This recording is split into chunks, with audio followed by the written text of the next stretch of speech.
Hello student, আর study রুমে তোমাদের সবাইকে স্বাগত।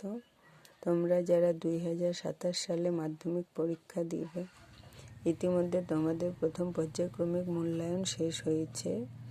এরপর দ্বিতীয় পর্যায়ক্রমিক মূল্যায়নের প্রস্তুতি শুরু।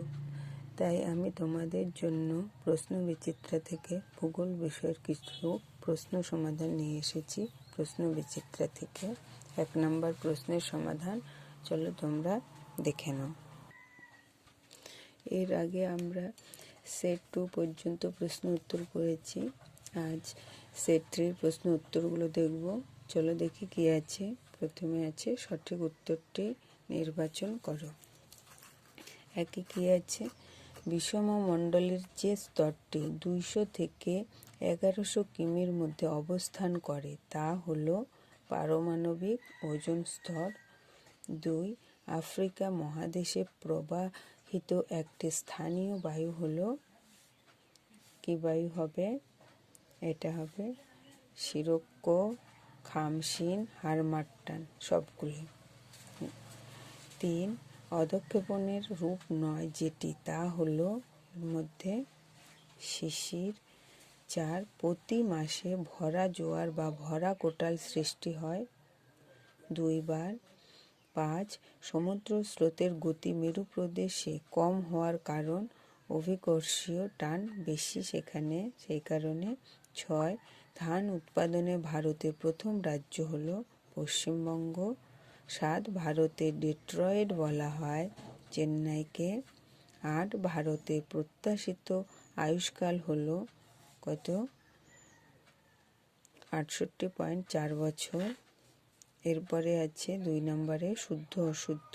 এই প্রশ্নের উত্তরগুলো আমি খাতায় করে রেখেছি, তোমরা দেখে নাও।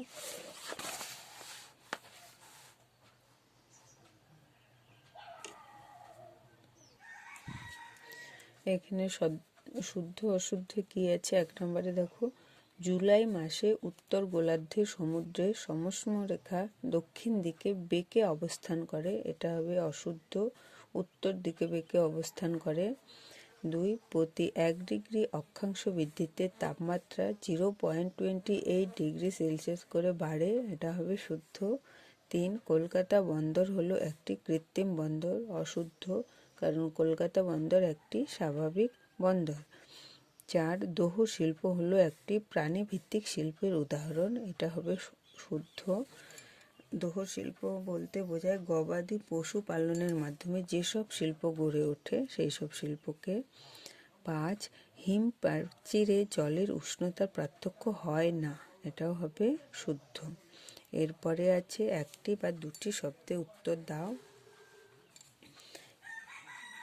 কি আছে দেখো? 1 নম্বরে অ্যালবেডোর কত শতাংশ মেঘের দ্বারা সৃষ্টি হয়? 35%। 2. স্থলবায়ু কখন প্রবাহিত হয়? সন্ধ্যার পর থেকে। মধ্যরাত্রি থেকে ভোরবেলা গতিবেগের সবচেয়ে বেশি হয়। 3. জোয়ার ভাটার মধ্যে সময়ের পার্থক্য কত?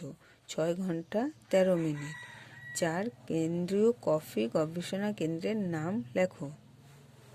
কোথায় আছে এটি? চিকমাগালুর কফি গবেষণা কেন্দ্র, এটা আছে কর্ণাটকে। গবেষণা কেন্দ্রটির নাম হচ্ছে চিকমাগালুর।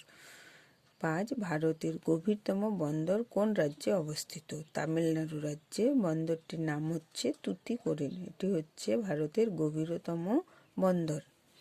আজ তাহলে এই পর্যন্তই, দেখা হচ্ছে পরের ভিডিওয়। ভালো থাকবে সবাই।